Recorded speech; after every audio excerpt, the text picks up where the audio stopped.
Bonsoir et bienvenue à Le tous. Centre Voici les national titres des de métiers l'actualité scientifiques. de ce vendredi. Une biobanque est désormais disponible en Côte d'Ivoire. C'est l'aboutissement de plusieurs années d'investissement qui auront permis de mettre en place cette infrastructure vitale pour améliorer la recherche scientifique et médicale dans la sous-région ouest africaine. Devenir blanchisseur plus qu'une vocation, c'est une nécessité par moment. Et nous aurons l'occasion de comprendre dans ce bulletin les réalités de ce métier parmi les plus en vogue en Côte d'Ivoire. Enfin, comme chaque jour, nous procéderons au tirage au sort Selped Money pour découvrir qui est le vainqueur de la tombola de ce 26 avril. Mais avant, nos partenaires entreprises seront avec nous pour présenter leur activité. Ce vendredi, nous recevrons la SPIAC et Achetec Abidjan. Je vous l'annonçais dans les titres, la Côte d'Ivoire vient de se doter d'une biobanque pour améliorer les conditions de sécurité des micro-organismes pour les besoins de la recherche. L'infrastructure a été inaugurée ce jeudi 25 avril par les ministres ivoiriens de l'enseignement supérieur et de l'environnement qui avaient à leur côté l'ambassadeur de France en Côte d'Ivoire et des représentants de la CEDEAO et de l'OMS.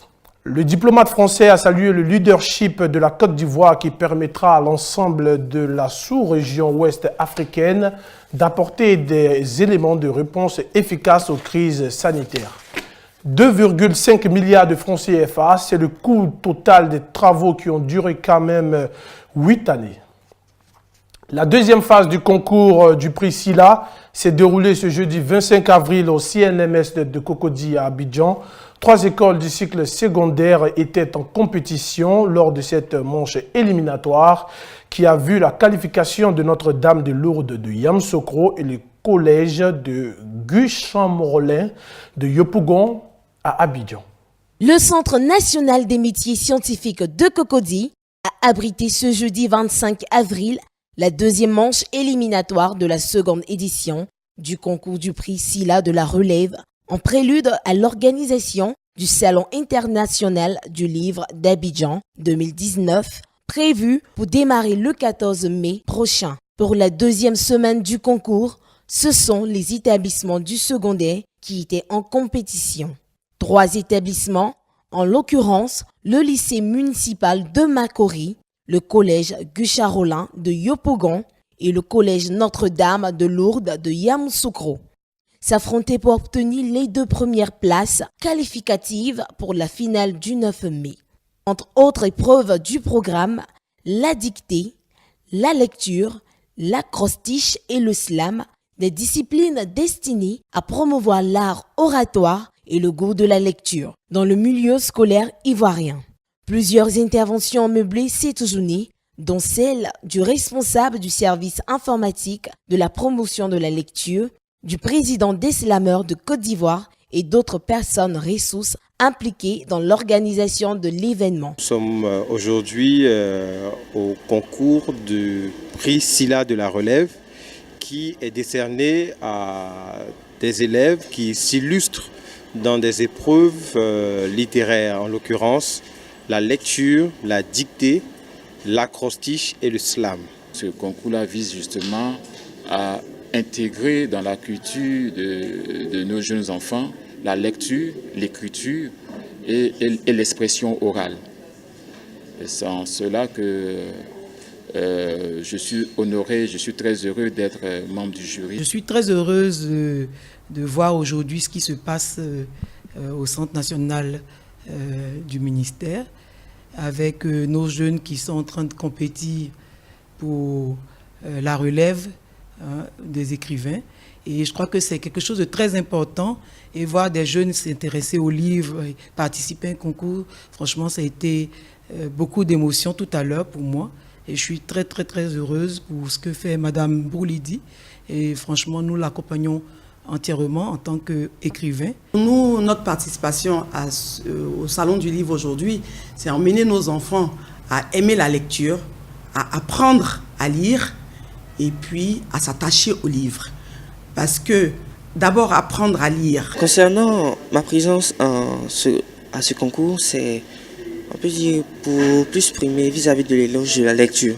Parce que de nos jours, nous remarquons que la lecture n'est pas chose vraiment fréquente dans nos habitudes, plus du côté de la jeunesse. Et donc c'est la raison pour laquelle je suis là pour participer et au concours et en même temps amener mes chers amis à y aller de même. Parce que la lecture, certes, ça paraît simple, mais c'est quand même une vertu grande sur le monde. Et elle est vraiment très bénéfique pour nous aider à mieux apprendre davantage et aussi à nous inculquer plus de valeurs. J'ai décidé de participer à cette compétition parce que c'est assez enrichissant de venir compétir avec d'autres écoles.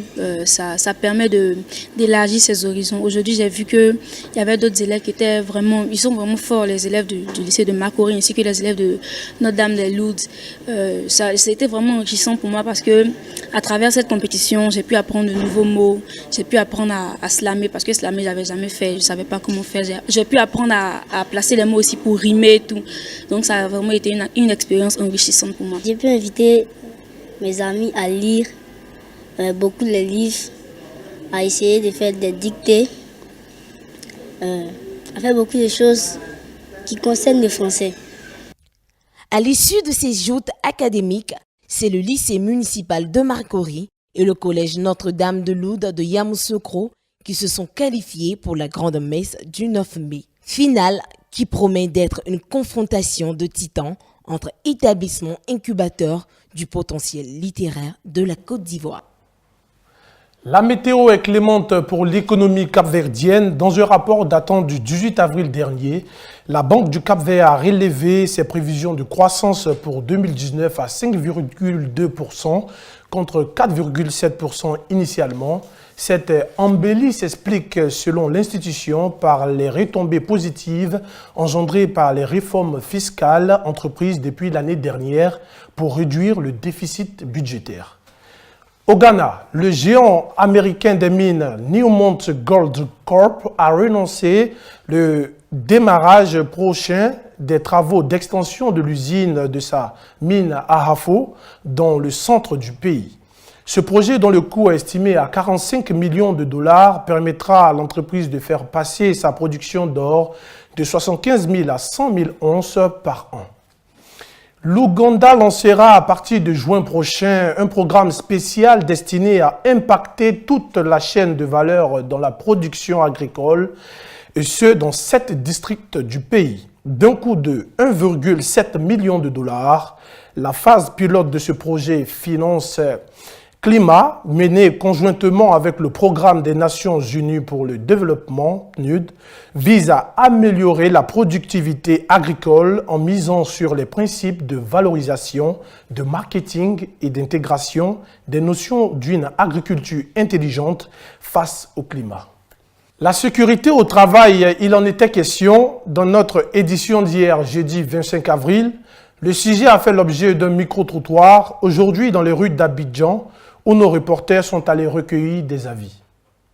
La sécurité au travail, d'abord, un travailleur doit être en sécurité pour mieux travailler.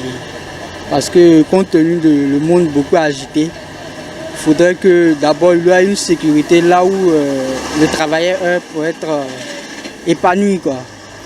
Donc je pense que avoir une sécurité au travail, c'est l'idéal. Pour ma part, la sécurité au travail, en tout cas, ça a de bons avantages. En tout cas, être en sécurité au travail, ça permet d'être bien assis, bien être confortable et s'épanouir.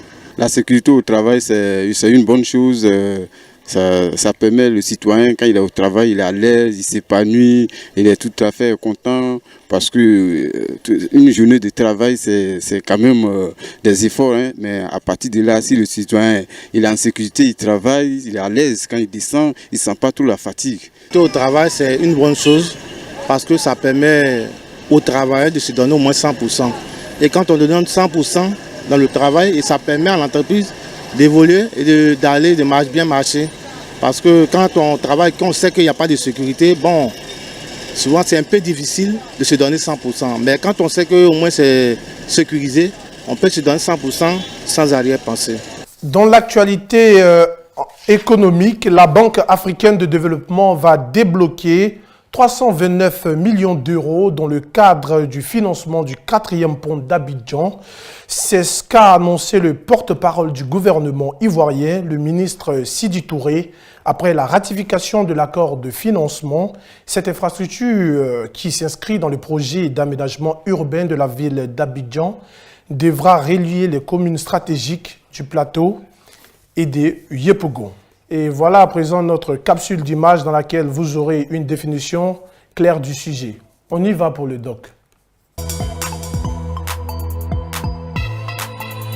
Le concept de sécurité au travail appuie son existence sur un postulat de départ assez simple. Toute activité professionnelle engendre des risques pour la sécurité d'un travailleur à des degrés plus ou moins élevés. Encadrée par la loi française, la notion de sécurité au travail ne cesse de donner naissance à de nouvelles réglementations, de nouvelles mesures, des innovations. Bien que les chiffres de la sécurité au travail révèlent que l'homme est en cause dans plus de 2/3 des accidents de travail, la tâche des dirigeants d'entreprise est de réduire au maximum les risques afin de protéger leurs salariés et de préserver leur intégrité physique et morale. Ces notions, apparues relativement récemment dans le champ du droit du travail, ont été mises en œuvre avec des premières mesures de protection au bénéfice des travailleurs les plus vulnérables, les femmes et les enfants.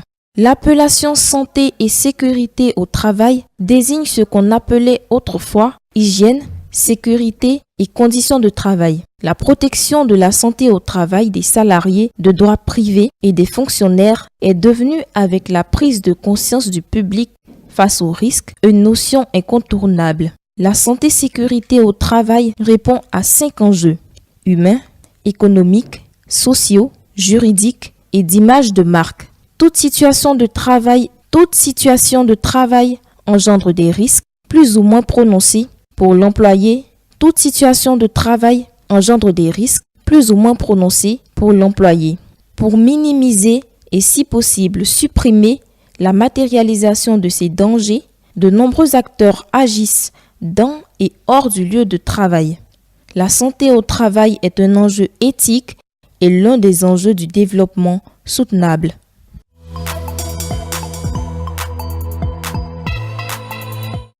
Alors, nous sommes à présent dans notre plateau annonceur. Nous recevons sur le plateau Monsieur Diabaté Vassoatier.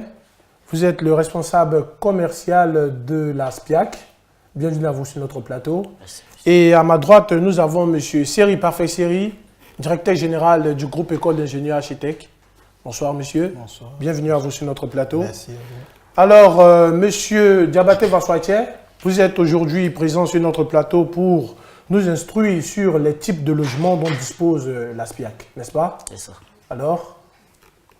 Effectivement, comme vous l'avez si bien dit, nous sommes là ce soir pour vous parler de nos différents produits. Et effectivement, à SPIAC, nous avons 3 types de produits en ce qui concerne le logement. Nous avons le logement dit social, le logement économique et le logement standing. Et le logement social, c'est le plus petit logement à SPIAC, compris entre 150 mètres carrés et disons de 108 mètres carrés jusqu'à 150 mètres carrés. Et le logement économique, c'est un logement qui est compris entre 150 mètres carrés et 172 mètres carrés. Et les standings, 200 mètres carrés voire 400 mètres carrés. D'accord, bien noté. Vous êtes aussi là aussi pour nous instruire sur le mode d'acquisition des logements chez SPIAC. D'accord. Effectivement, pour acquérir un logement à SPIAC, nous avons 3 types de paiement ou 3 types d'acquisition. On a le payé comptant, c'est-à-dire la vente directe. On a le payé par échelonnement, tempérament, et le payé par crédit bancaire, c'est-à-dire il se fait aider par une banque le préfinancement, tel que le cas de nos produits actuels avec le partenariat avec Selped Finance. C'est-à-dire il se fait aider par Selped Finance, préfinancer déjà son logement pour un travailleur du secteur informel qui a un revenu irrégulier, ou soit un salarié qui a un salaire modeste et se fait accompagner pour avoir un logement à SPIAC. D'accord. Merci beaucoup, M. Diabaté Vassoatier, qui a apporté des éléments de réponse. Merci beaucoup, monsieur. Merci. Alors, je me tourne vers M. Seri Parfait Seri, Bonsoir, monsieur. Bonsoir. D'accord, monsieur Seri Parfait, quelle est l'actualité du moment à HTEC? Alors, merci à vous. L'actualité du moment à HTEC, donc c'est notre cérémonie annuelle de remise de diplôme qui a lieu demain, samedi 27 avril 2019. Cérémonie à l'occasion de laquelle on va donc remettre les diplômes de nos étudiants qui sont en fin de cycle, qui ont terminé leurs études. Mais quel est l'objectif d'une telle cérémonie? Alors, c'est une cérémonie d'ordre académique. Je voudrais d'abord préciser que je suis là donc, au nom du professeur Sangaré Daouda, directeur académique du groupe HTEC, qui donc, ne pouvant pas faire le déplacement m'a demandé de donc, prendre sa place. Alors, c'est une cérémonie d'ordre académique et protocolaire qui donc, marque la fin des études de nos diplômés qui sont donc, en fin de cycle de licence et de master. Qui ont donc pu terminer la phase théorique de leurs études, qui ont pu réaliser donc des stages de fin de cycle et qui ont pu rédiger leurs mémoires et donc soutenir leurs mémoires. Et à ceux-là, donc, il faut remettre leur diplôme pour marquer la fin de leurs études, en tout cas dans le cycle dans lequel ils se trouvent. Donc c'est ceux-là qui recevront leur diplôme lors de la cérémonie. C'est bien ça. D'accord. Et donc, pouvez-vous nous rappeler les dates, heures de la cérémonie? Alors, la cérémonie a lieu demain, comme je vous disais, samedi 27 avril à partir de 8h30. Donc, nous allons démarrer la cérémonie par la réception des invités, les discours des personnalités. Ensuite, nous allons procéder à partir de 9h donc à la remise effective des diplômes à nos récipiendaires. En présence de leurs parents, en présence de nos entreprises partenaires et en présence donc, de leurs formateurs, les enseignants. Tout ce beau monde à qui on a demandé d'être présent pour honorer ce jour-là, les efforts qui ont été faits par ces étudiants qui ont donc terminé leurs études. Et pour quelqu'un qui aimerait assister à cette cérémonie, pouviez-vous nous donner des éléments de repère géographique pour qu'il puisse être présent? Merci bien. La cérémonie aura donc lieu à HTEC, assise au plateau de Cuy, derrière la cité Forest, là où communément quand on est dans le Baka, on parle de l'arrêt de Cuy. Donc de là, on demande où se trouve le groupe HTEC, c'est pas caché. Les étudiants, les parents, les invités pourront se retrouver pour donc, cette cérémonie. D'accord. Merci beaucoup, M. Seri. Et avez-vous un mot de fin à ajouter? Oui, peut-être le mot de fin, c'est de déjà anticiper sur les félicitations adressées à nos récipiendaires, à leur demander d'être présents demain pour profiter de ce beau moment. Après plusieurs années de dur labeur, il faut venir à un moment donné se faire donc, célébrer par ses parents, son école, ses enseignants et ses formateurs, tout ça, qui vont donc vous mettre à l'honneur ce jour pour vous féliciter et vous allez répartir les grades que vous méritez.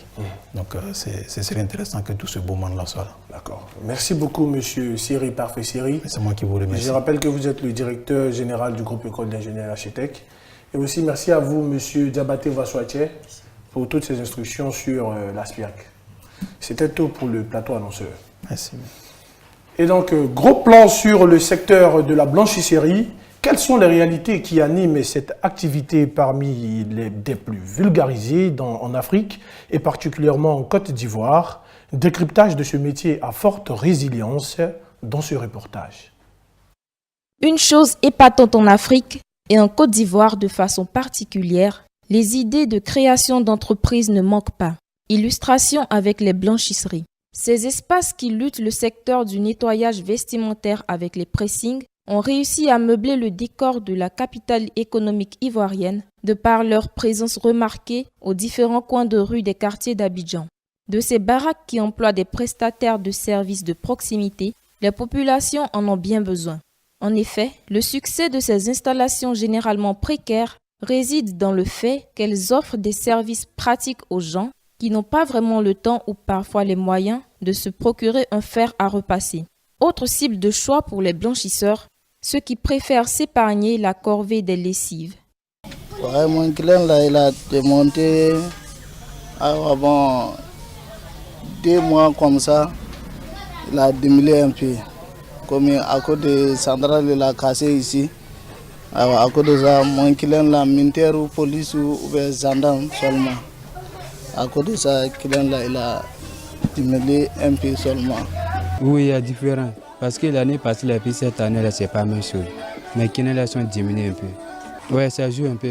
Parce que ce jeu là-bas, si le prix là c'est diminué, parce que nous ça n'arrange pas. Parce qu'ils ont augmenté les prix, c'est nous aussi là, ça va partir un peu. Ah, c'est que si le mode, c'est la même chose là, on gère ça, le monde. Ah, on va faire comment ça joue, on est obligé de gérer ça à nos manières. L'opportunité est réelle, certes, mais pour le blanchisseur, le métier n'est pas aussi enviable que l'on pourrait le croire de l'extérieur. Face au naufrage social qui emporte aujourd'hui toute une partie de la jeunesse africaine, étranglée par la précarité sociale et qui finit par s'évaporer dans des phénomènes comme l'immigration clandestine ou l'intégrisme religieux, l'impact de ce métier ne peut qu'en être salutaire. Cela pourrait certainement s'accroître si des entités bancaires, par exemple, acceptaient de faire confiance à ces entrepreneurs généralement délestés de tout accompagnement financier. Et maintenant, nous passons à la tombola Self-Made Money.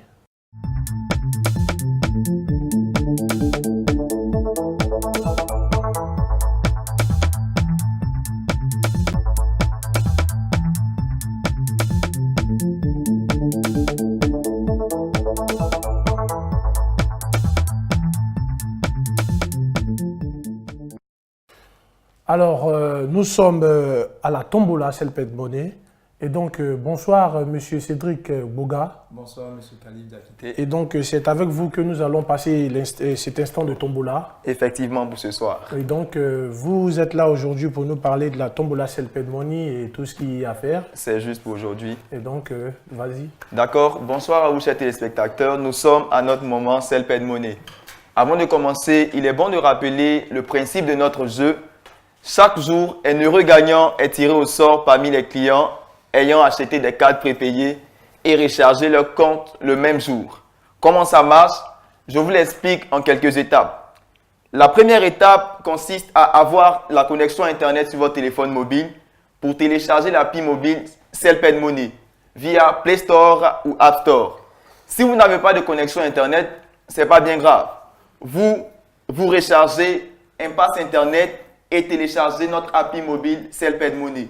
La deuxième étape consiste à aller chez un agent agréé Self-Made Money.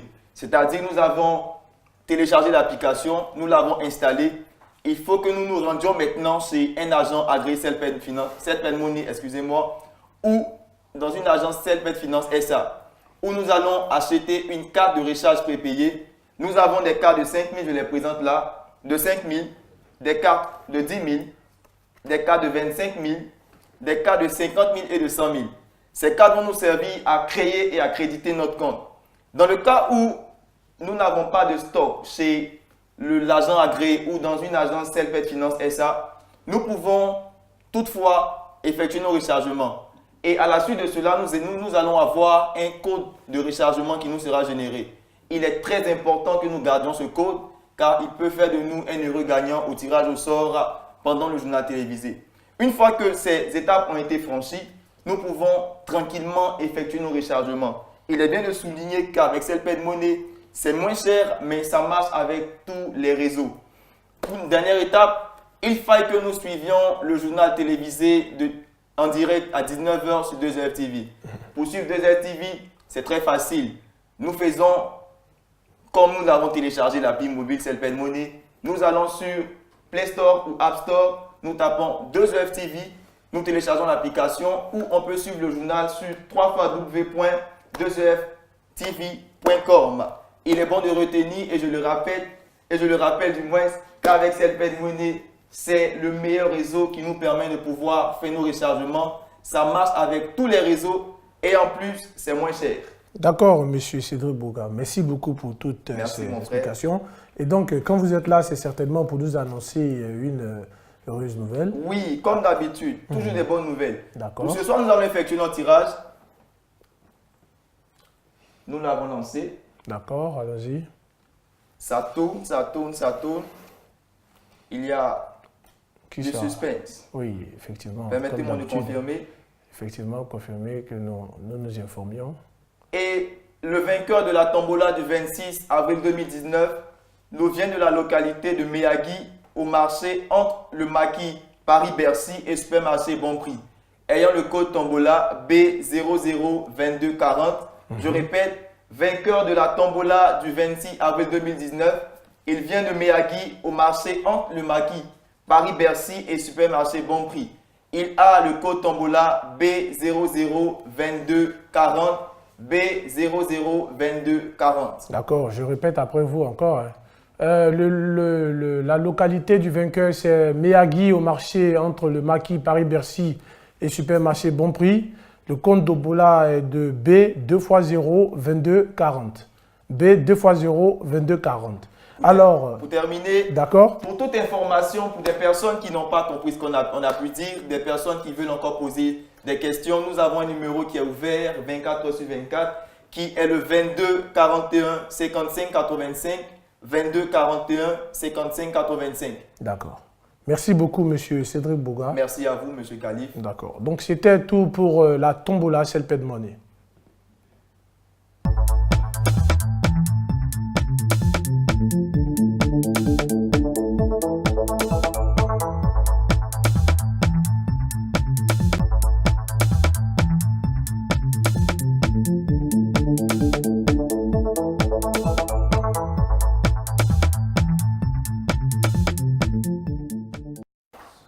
Ainsi prend fin ce journal. Merci de nous avoir suivis. Restez connectés sur 2UF TV pour être toujours au parfum de l'actualité sur l'enseignement, l'entrepreneuriat et la finance. Également téléchargeable sur nos applications sur Play Store et App Store.